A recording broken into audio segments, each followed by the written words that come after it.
जय हिंद। सबको मेरा प्रणाम नमस्कार है। साथियों, जैसा कि आप लोग देख सकते हैं बोर्ड पे लिखा हुआ है बिहार सिविल कोड 2022। जी हाँ, आपने सही सुना। आखिर इसका एग्जाम कब तक होगा, इसमें जो वायरल नोटिस है उसकी सच्चाई क्या है, इसकी अगर आप सिलेबस को भूल गए हैं तो इसके सिलेबस के बारे में हम चर्चा करेंगे। अब इसमें दो पोस्ट बचा हुआ है, एक पोस्ट क्लर्क का और एक पोस्ट ट्यून का। पहले क्लर्क होगा कि पहले ट्यून होगा? क्लर्क का एग्जाम की प्रिपरेशन कैसे होगी और ट्यून की एग्जाम की प्रिपरेशन कैसे होगी, सारे बात को हम लोग एक एक करके चर्चा करेंगे। आप लोग वीडियो को स्किप मत कीजिए, ठीक है। अब देखिए, एक पत्र वायरल हो रहा है कि आपका सिविल कोड का एग्जाम जो होगा, सिविल कोड का एग्जाम ये 22 दिसंबर को प्रस्तावित है। 22 दिसंबर को। देखिए, ये सोशल मीडिया पे सर्कुलेट हो रहा है, इसका ऑफिशियल कोई डाटा नहीं है, ऑफिशियल डाटा नहीं है। अब आपके मन में एक प्रश्न आएगा कि ऑफिशियल डाटा नहीं है तो हम कैसे माने कि 22 दिसंबर को है? आपका कहना जेन्युइन है, आपका कहना एक्यूरेट 100% सही है। लेकिन एक बात बताओ मेरे दोस्त कि बिहार पुलिस का एग्जाम होता है, बिहार दरोगा का एग्जाम होता है, ठीक है। इसमें भी सबसे पहले पत्र और सोशल मीडिया के माध्यम से ही बातें सर्कुलेट होती है, उसके बाद ही ऑफिशियल डाटा आता है। अगर हम गलत हैं तो कमेंट बॉक्स में बताइएगा कि आप गलत हैं, ठीक है। तो हो सकता है मे बी कि आपका ऑफिशियल नोटिफिकेशन कभी भी एक सप्ताह 2 सप्ताह अगले महीने आ जाए कि हम अमुक डेट यानी 22 दिसंबर को एग्जाम लेंगे, ठीक है। अगर एग्जाम ले लिया, अब आप गाली भी देंगे हमको। अगर एग्जाम ले लिया, अगर और आप थोड़ी सी नंबर के लिए चूक गए इस एग्जाम में, अगर थोड़ी सी कॉन्सेप्ट से चूक गए, अगर आपका रिजल्ट नहीं हुआ या कहीं मेरिट में जाकर के आप छट गए, तो समझिए कि इससे बड़ा अफसोस होने वाला नहीं है। क्योंकि ऐसा होता है, ऐसा रीडर वाले के साथ भी हुआ था और स्टेनोग्राफर वाले के साथ भी हुआ था, ठीक है। ऐसा रीडर वाले के साथ भी हुआ था और स्टेनोग्राफर वाले के साथ भी हुआ था कि वो लोग टाइपिंग के बारे में उनका नॉलेज नहीं, ठीक है।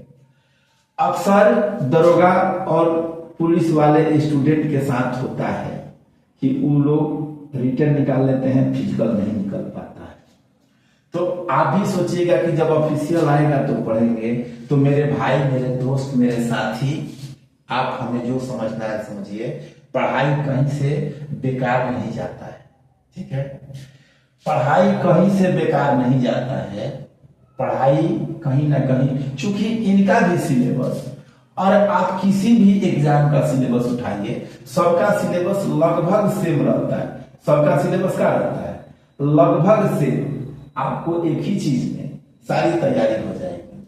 आप समझते हैं कि हमको इसके लिए अलग से पढ़ना है? नहीं पढ़ना है, केवल आप समय समय पर सेट देते रहिए, प्रैक्टिस सेट मारते रहिए और उसमें अपना आकलन करते रहिए। चलिए अब हम लोग बात करते हैं कि आखिर इसमें एग्जाम पहले किसका हो, ठीक है।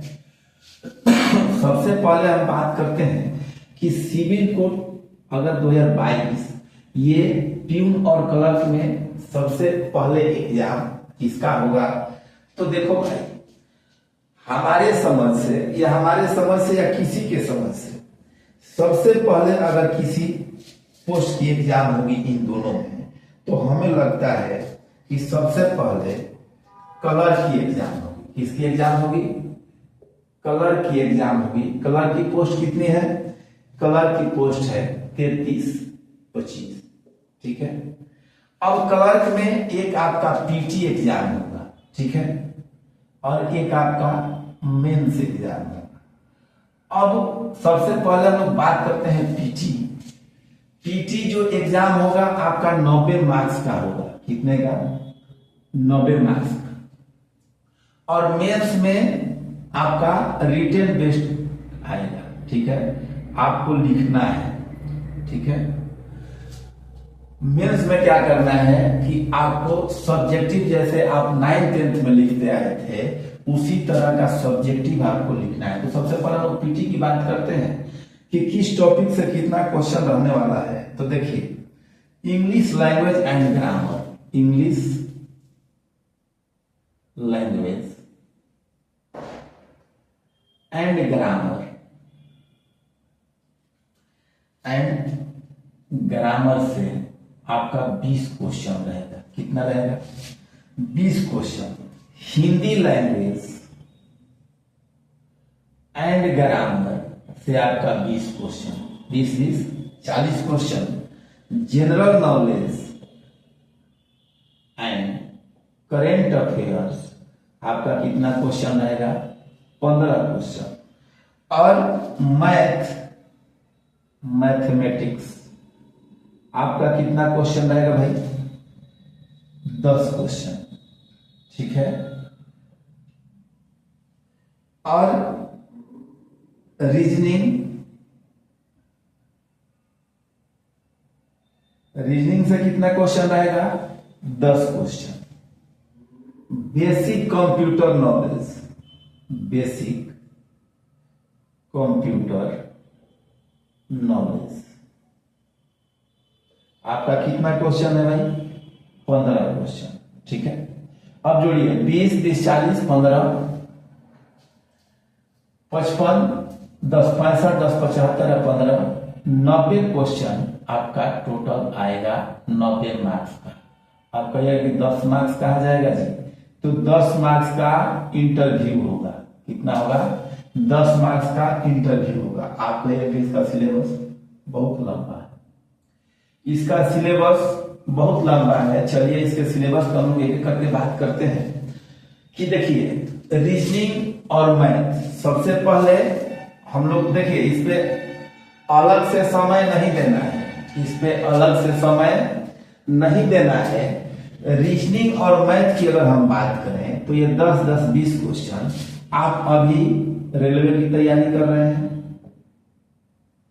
एसएससी की तैयारी कर रहे हैं, एसएससी में जीडी लेवल की तैयारी, एसएससी पूरे लेवल की तैयारी नहीं, अब हम सीजीएल नहीं कर रहे हैं।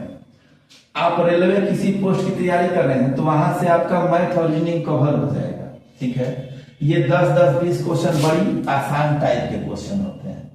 अब बात आती है बेसिक कंप्यूटर नॉलेज। अब देखिए, इसमें अगर जो बच्चा बेसिक जो कंप्यूटर पे काम करने लायक, कीबोर्ड क्या होता है, माउस क्या होता है, सीपीयू क्या होता है, एक्सेल क्या होता है, नेट क्या होता है, ठीक है, इसी तरह का क्वेश्चन अगर नॉर्मल डीसीए किया हुआ है तो उससे बनेगा। या आप किसी भी मार्केट से प्रैक्टिस सेट ले सकते हैं, या यूट्यूब पे बहुत सारे टीचर, अच्छे अच्छे टीचर आपको फ्री में पढ़ाए हुए हैं कंप्यूटर बेसिक, ठीक है, जो CCC टाइप के क्वेश्चन होते हैं। अब बीसीए एमबीए वाले क्वेश्चन आपसे नहीं पूछेगा, ठीक है। अब बात आती है जीके एंड करेंट अफेयर्स। आप इसी एग्जाम के लिए जीके पढ़ रहे हैं, करेंट अफेयर्स पढ़ रहे हैं, आपका यहाँ ये सेक्शन इतना कंप्लीट हुआ, ठीक है। अब बात आती है हिंदी और इंग्लिश लैंग्वेज की। देखिए, बिहार के छात्रों के लिए इंग्लिश लैंग्वेज थोड़ा सा टफ लैंग्वेज है, तो इसमें नॉर्मल प्रकार के आपसे प्रश्न आएंगे जो कि हिंदी में आएंगे। अब जैसे हिंदी में संधि विच्छेद, अलंकार, उसके बाद मान लीजिए कि पर्यायवाची शब्द, विलोम शब्द, fill in the blanks, paragraph, उसमें से क्वेश्चन पढ़ के लिखना होता है। उसी तरह से इंग्लिश में synonym, antonym, one word, phrase, ठीक है, इसी तरह के क्वेश्चन आपको ग्रामेटिकल तरीके के वनडे एग्जाम के लिए वन लाइनर ऑप्शन 4 सहित आपके एग्जाम में क्वेश्चन आएगा, ठीक है। आप इसके लिए हमसे भी जुड़ सकते हैं। ये मैथ, रीजनिंग और जीके, जीएस, करेंट अफेयर्स, इस चैनल को आप सब्सक्राइब कर लीजिएगा, तो एग्जाम तक आपका पूरी तरीके से, चूंकि हम कंबाइंड पढ़ाते हैं, हम हर एग्जाम के प्रीवियस ईयर लेकर के आते हैं, ठीक है। कभी कभी वीडियो बनाते हैं, अगर आप लोगों का रिस्पांस ठीक ठाक रहता है तो इस पे भी वीडियो बने रहेगा। इसमें भी जितने सारे एग्जाम हुए हैं उस टाइप के सारे प्रश्नों को हम लेकर के आएंगे, ठीक है। अब बात आती है कि इसका जो मेंस एग्जाम होगा, तो मेंस एग्जाम सब्जेक्टिव होता है। उसमें आपका 4 ऑप्शन, मतलब हिंदी है, इंग्लिश है, कंप्यूटर है और जीके जीएस है। इसमें आपको लिखना है, चूंकि जैसे आपसे पूछेगा कि बिहार की राजधानी कहाँ है, तो पटना। इसमें आपको प्रेसिस राइटिंग देगा, आपको लेटर राइटिंग देगा, आपको पैराग्राफ राइटिंग देगा, ठीक है। मेंस की बात हम लोग अलग से कभी वीडियो बना करके करेंगे। आपको इस बारे में, इसमें आपका सिलेबस आ गया। और बहुत लोगों के मन में एक डाउट हो गया, सर हम क्लर्क का तैयारी नहीं, क्लर्क बहुत टफ है। तो देखो भाई, क्लर्क और प्यून का तैयारी आप साथ साथ कर सकते हैं, ठीक है। क्लर्क में केवल एक मेंस पेपर है, लेकिन प्यून में वो भी नहीं है। चलिए हम थोड़ी सी प्यून की बात कर लेते हैं। प्यून में क्या है, प्यून की पोस्ट कितनी है, प्यून में क्वेश्चन का लेवल क्या होगा, प्यून के लिए आप किस तरह से तैयारी कर सकते हैं, इसका सिलेबस क्या है। चलिए अब देखिए, क्लर्क आपको समझ में आ गई। अब हम लोग प्यून के बारे में बात करते हैं। तो देखिए, प्यून का पोस्ट जो है कितनी है भाई, प्यून का जो पोस्ट है इसी को आप कह सकते हैं ऑर्डरली। आपके दिमाग में एक प्रश्न आएगा कि प्यून का हम नौकरी करेंगे जी। देखिए, आप सरकारी नौकरी की अगर चाहत रखते हैं तो कोई भी पोस्ट बड़ा या छोटा नहीं होता है। और प्यून का मतलब आप चपरासी मत समझ जाइए, ठीक है। ये प्यून के साथ ऑर्डरली, देखिए आप कोर्ट में अगर प्यून का काम करते हैं तो एक छोटा मोटा काम होता है। कैसा काम होता है कि आपको फाइल यहां से वहां ले जाना है, क्लर्क से जज के पास ले जाना है, जज से रीडर के पास ले जाना है, रीडर से स्टेनोग्राफर के पास ले जाना है। प्यून का यही काम है। प्यून का ये काम है कि झाड़ू लगाना है, पोछा लगाना है, बॉल बांधना है, छोटा मोटा जिस तरह का काम आपको फाइल से रिलेटेड ही करना है, ठीक है। एक तरह का आप कह सकते हैं इसको मल्टीटास्किंग कभी कभी अगर आप तेज होंगे तो क्लर्क वाला भी काम आपसे क्लर्क करा लेगा, रीडर करा लेगा, जज करा लेगा, ठीक है। अब इसका अगर हम सिलेबस की बात करें मेरे भाई, अगर इसकी सिलेबस की बात की जाए तो देखिए इसका सिलेबस क्या है, English language and grammar, English language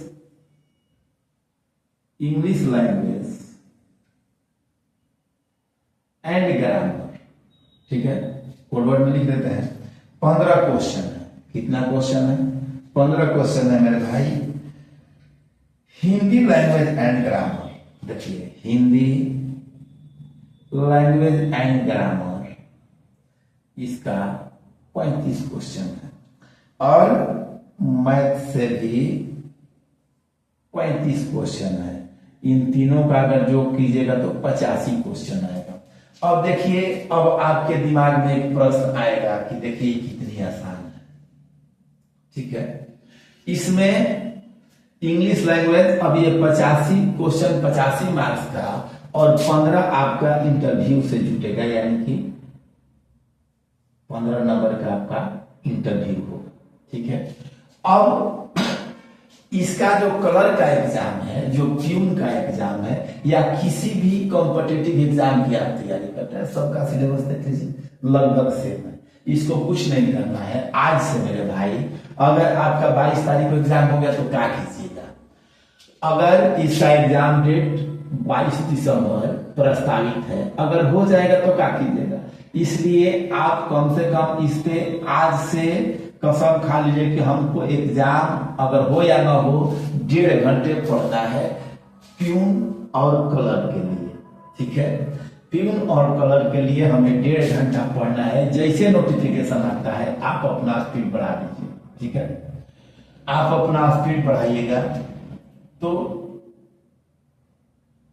आप इस भर्ती में अपना एक सीट पक्का कर सकते हैं। ठीक है, आप इस भर्ती में अपना एक सीट, चूंकि कंपटीशन कहीं कम नहीं हो रहा है, लड़के पढ़ रहे हैं, हम भी पढ़ रहे हैं, आप भी पढ़ रहे हैं, वो भी पढ़ रहा है, कोई पढ़ा रहा है, कोई पढ़ रहा है, लेकिन पढ़ सब लोग रहा है।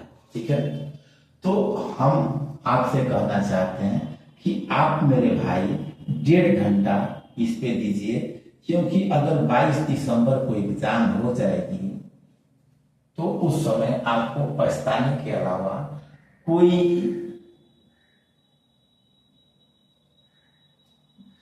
ठीक है कोई ऑप्शन नहीं बचने वाला है। इसलिए हम कहते हैं कि आप 1.5 घंटे अभी से पढ़ना चालू कीजिए, और जैसे नोटिफिकेशन आता है, क्योंकि पढ़ाई आपका कहीं लॉस होने वाला नहीं है, पढ़ाई का यूज कहीं ना कहीं है। बहुत सारे एग्जाम अभी चल रहे हैं करंट में, दिसंबर तक एग्जाम, नवंबर से चालू करके दिसंबर तक एग्जाम का मेला लगा है। ठीक है, उसके बाद भी बहुत सारे एग्जाम आगे भी होने वाले हैं। अगर 22 दिसंबर को नहीं हुआ तो आप तकलीफ मत कीजिए। देखो मेरे भाई, हम भी आपके कुछ शुभचिंतक ही हैं, हम भी आपके बारे में ही कुछ सोचते हैं। ठीक है, चलिए, तो बहुत बहुत धन्यवाद। हमें लगा कि आप लोगों को सारी बातें समझ में आ गई होंगी, क्योंकि सिलेबस सेम है। और एक दिन हम लोग इस पर चर्चा करेंगे कि पढ़ना क्या क्या है, वो इस सिविल कोड का लास्ट वीडियो होगा। ठीक है, धन्यवाद। आप लोगों का दिन शुभ।